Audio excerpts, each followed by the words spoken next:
Hello, beautiful people!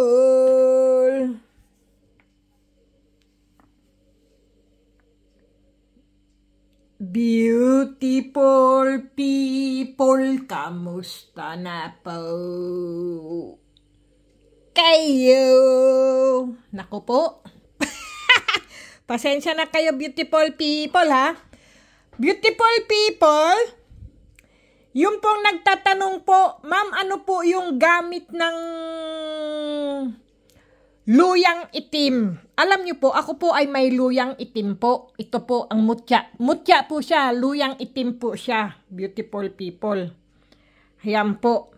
Alam niyo po, maganda po ito sa, ano po, yung sa mga manggagamot, beautiful people. Ang luyang itim po, ay pangontra po yan sa barang at kulam po, kung meron po kayo nito.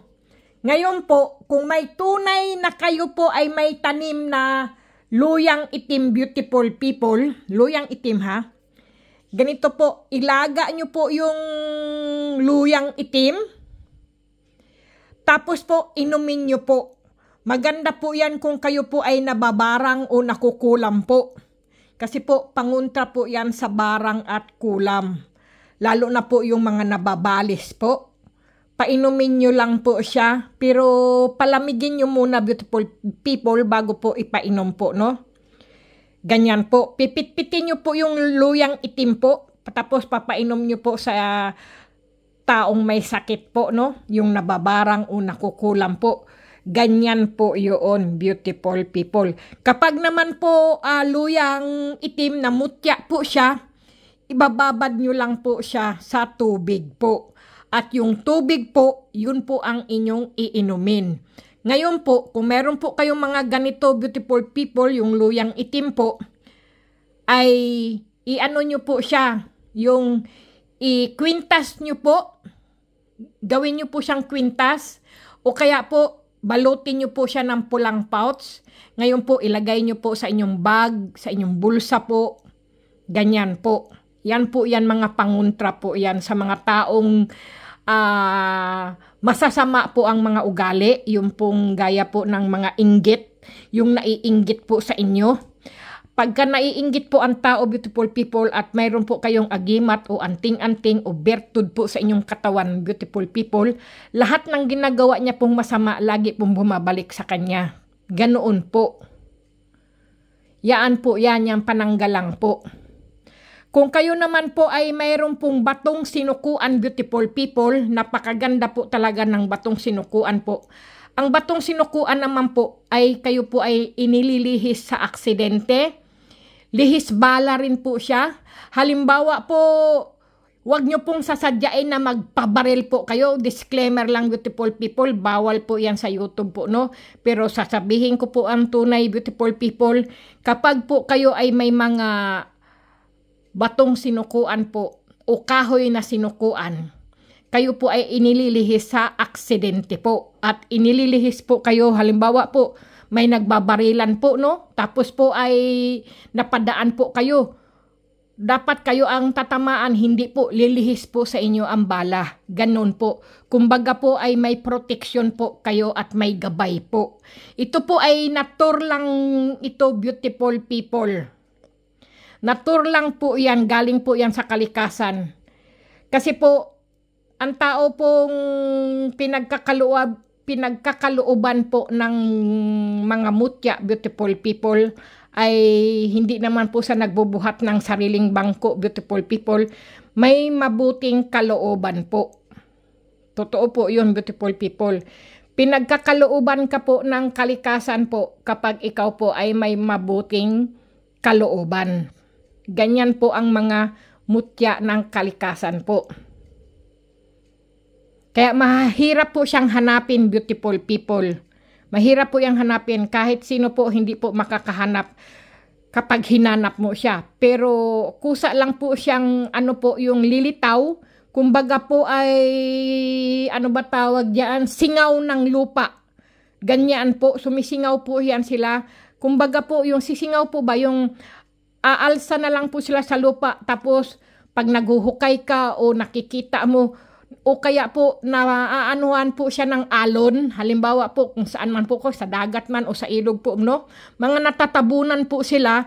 Ngayon po sa panghahunting mo po, nakikita mo po sila, para po ba silang sumingaw, uy, ano yan, ganyan po. Yan ang tinatawag na singaw ng lupa, ang mga mutya po.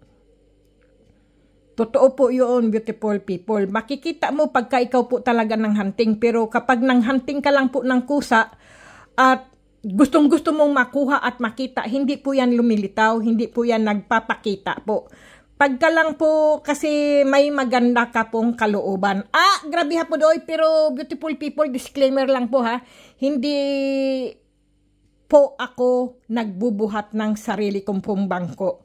Mas maganda po yung bubuhatin po ang iyong bangko ng ibang tao, hindi ka po mismo. Kasi mahirap po yung ganoon, beautiful people. Okay? Paliwanag ko lang po sa inyo, beautiful people, no? Yaan po, kumbaga po, ang mutya ng luya po ay parang tuga na po. Tuga ba tawag doon? Hindi ko po alam. Basta ganyan po ang kasabihan po, no? Ang mga mutya rin po ng gabi, beautiful people, ito po ang the best. Dahil po, maganda po yan kapag po masasakit ang iyong mga buto-buto o balakang o likod. Ibabad mo lang po siya sa tubig at ang yung tubig po ang inyong iinumin po. Yan po ang mga natur ng kalikasan po. Ang kanilang pinagbabaran lang po ng tubig ang inyong iinumin po. Hindi nyo po yan lulunukin. Hindi po kayo si Darna. Okay, beautiful people? Disclaimer lang, beautiful people ha. Kasi may mga taong, mayroon po kasi akong napapanood, beautiful people, nilulunok po nila ang mutya. Hindi po yan nilulunok, beautiful people, kasi po baka magbara po yan sa inyong lalamunan o sa inyong baga. Grabe hapon, baga man. Inyong atay. Atay. Ano? Diyos ko po. Beautiful people, pasensya na po kayo ha. Ano po ba? Siyempre po, wag po tayong seryoso, beautiful people. Good vibes lang po, no? Disclaimer lang, beautiful people, kailangan po ay wag tayong seryoso, mamaya atakihin kayang puso nyo, ano po, no? Kailangan po, i-ano nyo lang po siya, ibabad nyo lang sa tubig, tapos po, ang pagbabara nyo po ng tubig, beautiful people, siyempre po, yung malinis. Ngayon po, iinumin nyo po yan, araw-araw po, para lagi po kayong malakas. At saka, mahina na at mabagal ang pagtanda nyo po. Lahat po tayo tatanda, beautiful people, pero hindi po mabilisan kapag po tayo ay umiinom ng mga mutya ng kalikasan po, ng kanilang tubig na pinagbabaran po. Hindi nyo po yan lulunukin, beautiful people. Okay? Yan lang po ang masasabi ko po sa inyo, beautiful people, no? Kasi karamihan po, ang iba po ay nilulunok o kaya po binabaon sa kanilang katawan, ay wag po. Baka po ano po ang inyong mga ugat, magbara. At kayo po, yan po ang inyong ikaiiksi ng inyong buhay po. Dapat ay mahaba ang inyong buhay, ay umiksi. Kasi po, ang inyong ugat naputol po. Alam niyo po ang ating mga ugat, beautiful people, akala mo malalaking ugat po yan. Hindi po. Parang malaki po ang tingin natin sa mga ugat natin, no? Halimbawa po, yan ang ugat. Kala mo po malaki, pero hindi po. Mga ano po yan, parang mga sinulid po, kanipis ang ating mga ugat po. Ganoon po ang ating mga ugat. Kaya iingatan nyo po na wag magbara. Kasi po, mahirap na po, baka sa puso, sa utak, o ano man po, no? Na dapat konektado sa ating katawang buo. Tapos yung isa na yung ugat na yun ang naputol po. Umiksi po buhay natin. Kaya iingatan nyo, beautiful people. Wag na wag nyo pong ilalagay sa inyong mga katawan po ang mga mutya. Pero sa mga eksperto po, no? Wag nyo pong gagayahin kasi po ang mga eksperto po, alam po nila ang kanilang mga ginagawa. Kaya disclaimer lang, beautiful people, wag magtampo, wag mainis, wag magalit po, no? Ako po, ang akin lang po, ang aking paliwanag lang, beautiful people, yun lang po. Pero sa iba po, ang paliwanag po ay magkakaiba. Pero sa akin po, yun po. Kaya disclaimer lang, beautiful people, no? Kailangan po makinig din po tayo. Kaya Kung kayo po ay may mga sakit, beautiful people, magpatingin po kayo sa doktor. Kung hindi naman po gumagaling ang inyong mga sakit po, kahit pabalik-balik at sabihin wala namang ganyan-ganyan, kung ano-ano po, magpatingin po kayo sa mga spiritual po. Yung mga ano po ba, abularyo. Pero pipiliin nyo po yung abularyo na magaling, beautiful people, kasi po may mga abularyo po na pera lang po ang gusto nila, pero hindi po kayo pinapagaling. Meron naman pong abularyo na manloloko po. Hindi po pare-pareho, beautiful people. Ganyan po, may mabait, may masungit, mayroong salbahe, may ano po, no? Iba-iba po. Pero ang piliin nyo po yung abularyo, beautiful people, na papagalingin po kayo habang buhay. Pero may abularyo naman po na nanloloko lang po, no? Yung po bang pagagalingin ka tapos bibigyan ka ulit ng sakit para magpabalik-balik ka sa kanya. Siyempre po, magbibigay palagi kayo ng pera, magbabayad po kayo palagi doon sa abularyo na yon, di ba po? Pero may abularyo po, kahit ano po ang ibigay nyo po sa kanya. Tapos po, napagaling po kayo. Yan po ang magandang abularyo po. Siyempre, beautiful people, sino naman po ang tatangging abularyo na binibigay ka ng pera, hindi mo pa ba tatanggapin? Tatanggapin po, siyempre po, una po, pamasahe. Pagkain. Yung pong, ano ba tawag diyan, yung malayo ang lugar ng abularyo na yon, yung hirap niya po magpunta sa inyo. Siyempre, beautiful people, pambili lang din po ng langis, o kaya po kandila, o tawas po. Yaan po ang mga kailangan ng mga abularyo, beautiful people. Kaya, hindi nyo po dapat yung, kasi po may mga tao po kasing pasyente na, ano po nanunumbat. Yung po bang sinusumbatan po ang mga abularyo na hindi mo ko mapagaling, kinuha mo yung pera ko, ganyan-ganyan ang maririnig mo, beautiful people, no? Pero kung hindi man po kayo napagaling ng abularyo na yung kahit po siya ay magaling, magpunta po kayo sa doktor po, sa dalubhasang doktor, magpa-check up po kayo, ano ba tawag doon? X-ray. Pasigaw pa Beautiful people, pasensya na po. Yung X-ray po, no? X-ray. Yung magpa-X-ray po kayo, ano po kayo, ultrasound, kung ano man po, no? Para po malaman po ang inyong mga sakit. Kung hindi po kaya ng abularyo. Ganoon po. Pag hindi naman po kaya ng doktor na paggalingin po kayo, pumunta po kayo sa mga dalubhasang abularyo po. Yung mga magagaling talagang marami po. Diyos ko, saan-saang sulok ng mundo po, meron pong mga abularyo na magagaling po talagang magpagaling sa mga sakit na mga sinasaniban o kung ano-ano pong mga sanib na yan, beautiful people, no? Totoo po yan. Ako po, mahilig po akong bumisita sa mga ganyan po kasi papa-amasing po ba ako, wow, ang galing naman nito, ganoon, beautiful people. Pero hindi ko na po siyempre babanggitin po ang mga pangalan nila. Basta po hanapin nyo lang po, manood po kayo kung ano man po, no? Totoo po yan, napakarami pong mga spiritual na manggagamot po, mga bigay sa kanila ng regalo po ng Panginoon Diyos po. Pero ang sabi naman po yung iba sa demonyo, kung ano-ano po, hindi po. Yan po ay galing po nila yan. Pero ang iba naman, kasi nga, beautiful people, hindi po natin maipaliwanag po yan May kakayahan po talaga sila kasi po, may ano po yan Kung may third eye po ba, ang mga third eye po, nakakakita po talaga yan ng mga masasamang espiritu at mabubuting espiritu po. At kung ano tong mga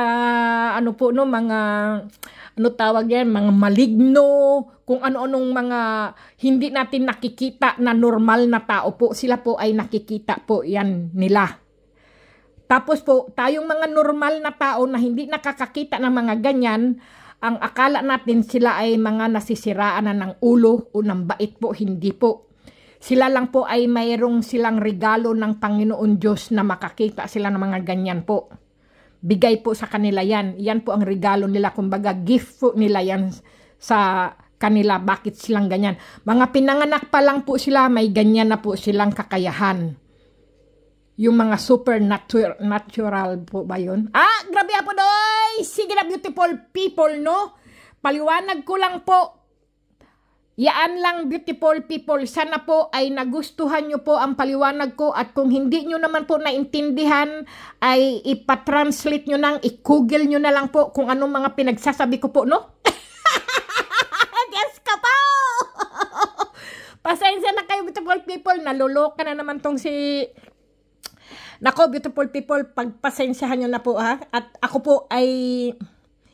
Hindi ko po, basta po, ang paliwanag ko lang, beautiful people, kung hindi nyo po nagugustuhan o naiintindihan nyo po, ulit-ulitin nyo na lang po ang aking video para po malaman nyo po, no? Yan po yun. Yung paliwanag ko po, ang mga mutya, beautiful people, yan po yung mga pero kung anong po ang inyong mga nagugustuhan po, lang po, sa Lunes ko yan pinapadala po. Lunes ko yang pinapadala, at Lunes, pagka pinadala ko po ng Lunes, beautiful people, matatanggap nyo rin po ang Lunes ang inyong mga tracking number po, no? Yan po. At saka yung iba naman, beautiful people, na mga mutya po, no? Yun po ay aking mga pangsarili ko po, kaya hindi ko po yan pinalilimusan yung iba po. Dahil sa akin din po yan. Yan po ay mga alaga ko po yan sila, beautiful people. At pasensya na po kayo kung hindi po ako nakakapang-hunting itong mga nakaraang araw po. Dahil busy po ako sa aking trabaho, beautiful people. Kung aalamin nyo po ang aking trabaho, ako po ay tagalinis ng tren dito po sa Europe. Grabe hapon, oy! Sige na, beautiful people, God bless po. At ako po ay tinatawag po ng Sige na, beautiful people, God bless po. Ingat po kayo palagi. Kumain ng wasto. Kumain ng wasto, beautiful people. At maghugas lagi ng kamay po. At syempre po, lagi po tayo magdasal, beautiful people.